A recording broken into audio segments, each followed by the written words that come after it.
This interview is for information only and should not be considered as investment advice or a recommendation to buy shares in the company featured. Welcome to this StockBox interview.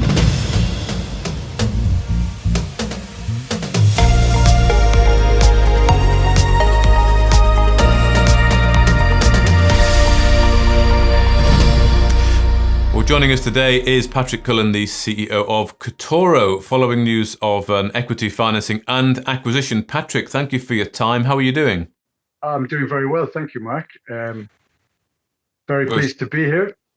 Good. I'm looking forward to having a chat. So let's just talk about this raise first of all. So you've raised £317,500 here. So you say it's to fund the exploration at White Pine and also the new acquisitions there, which we'll talk about in a moment. But just particularly on the raise to start with, just tell us a little bit about the interest that you got from raising this money and how that process has been.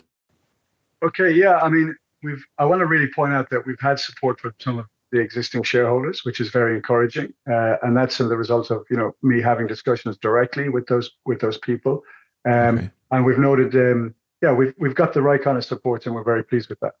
Okay. So you've been talking to existing shareholders yourself. I mean, maybe you could give us the pitch that you were giving to them. I don't know, and you've persuaded with some of them to support the company again going forward. I know it's a bit of a new leaf, so to speak, with Katoro here. I don't know. Can you sort of perhaps give us some idea of the conversations you had with them? Absolutely. So look, I've come in here last year, and the focus is on being looking at new jurisdictions, looking at critical metals, particularly the energy metals. So we already stepped into Ontario, as you mentioned, the White Pine Uranium project, and very pleased about that. And so basically the pitch is that we are developing a track into critical metals in what we believe is an excellent jurisdiction with good, strong government support from the Ontario government. They have a roadmap to 2022 to 27 on critical metals themselves. And a lot of money is spent in promotion, in the technical support from the Ontario Geological Survey, etc. So that's very pleasing. In terms of the way forward, we've got a wide package, and the acquisition gives us some very prospective ground, all sort of in the same region, good infrastructure. We're able to get to these projects and develop news flow, develop results, on a rapid basis. Okay, so that makes sense. So these factors have all played in here. So critical metals, a good jurisdiction, and things like good infrastructure, existing things on site, that kind of thing. So that leads into this 100% acquisition of Explore Ltd, or 31 Explore Ltd. You're adding 6 lithium projects and 1 rare earth element. So what particularly was it about this company and their portfolio that you like? Well, okay, so there's the first thing to note is that we're doing this acquisition purely for warrants. Okay, so this is a hand-in-hand capital raise with acquisition. The warrants that we're acquiring for are at a premium to what we've raised the funding, and that's important to note because this is, I guess, what we're looking at is a win-win, a partnership going forward. Okay. In fact, there's been a lot of discussion, technical as well as getting the deal through. So I think that's important to note.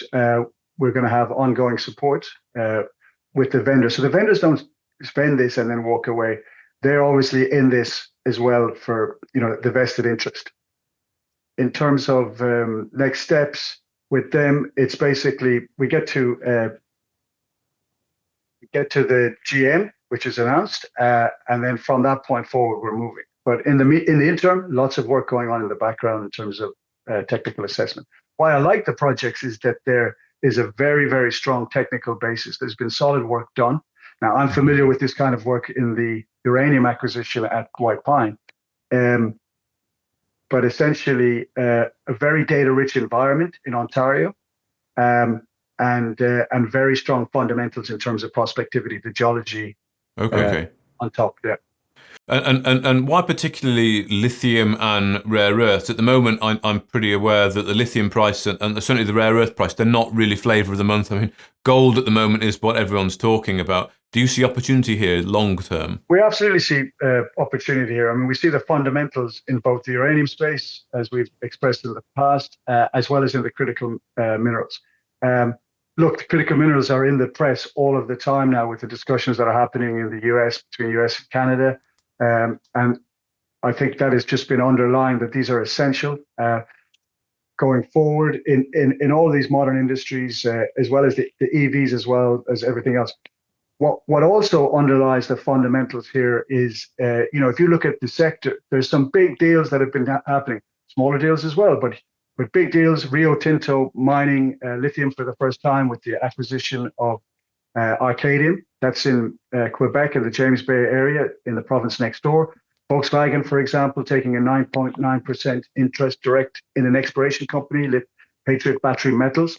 And what's really interesting about the James Bay area and Quebec is that in Northwest Ontario, we're not alone in Northwest Ontario, by the way. There are other advanced projects.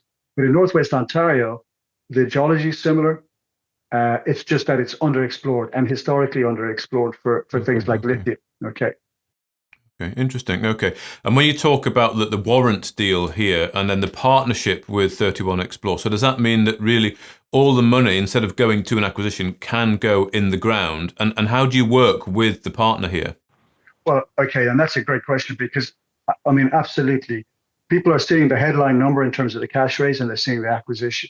Now, normally with an acquisition, you're looking at immediate dilution or you're putting cash down. So neither of those two things have happened. Okay, so that's the first thing. Obviously, with the 31 Explore as a vendor now, a warrant holder, they're obviously look to the success of this venture. In terms of putting money in the ground, that's essentially it. That is our focus going forward. Right. Okay. And then on White Pine, then I know last time I think you were doing some sort of very early stage exploration, looking to do more significant exploration around the spring of this year. So what are things looking like at White Pine? Yeah, things are looking very good at White Pine. Since I last spoke to you, we've got a hold of other data, other supporting information.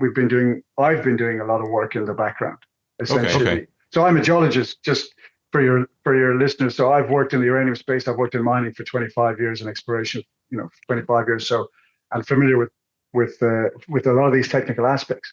So there's a lot of things that are happening in the background. I'm not just out talking about deals and talking about raising cash. There's physical work happening in terms of exploration. Okay.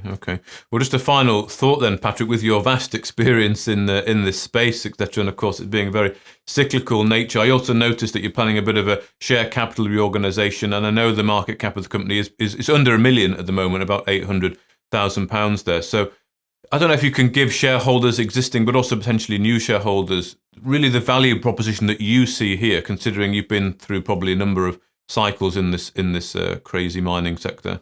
We're coming into projects that are relatively early stage, but underexplored with good, strong supporting data. Okay. We have the means and the experience and the operational support, the connections in Ontario to deliver on exploration goals. The value proposition for the investor or someone taking an interest in this is that, yes, these minerals are, we believe, in a low point in their cycle, but the cycle is fundamentally on the up. We are at the point in the exploration curve where we can rapidly add value, and that's exactly what we're planning to do. Okay. Well, thank you very much for your time, Patrick Cullen, the CEO of Katoro. Looking forward to speaking, well, I guess a bit more regularly now. Absolutely, and I'd like to make that point. I think I'm going to see you more regularly over the coming weeks and months, and looking forward to getting the message out there and developing the story with the people that follow us along this path. Thank you, Patrick. Thank you, Mark. If you enjoyed this interview, then give us a thumbs up, a like or a retweet. Subscribe to us on YouTube or follow us on Twitter and hit that notification bell to be the first to know when we release new content. There's loads of great content on our website too, across all our programs at stockboxmedia.com. Thank you for watching.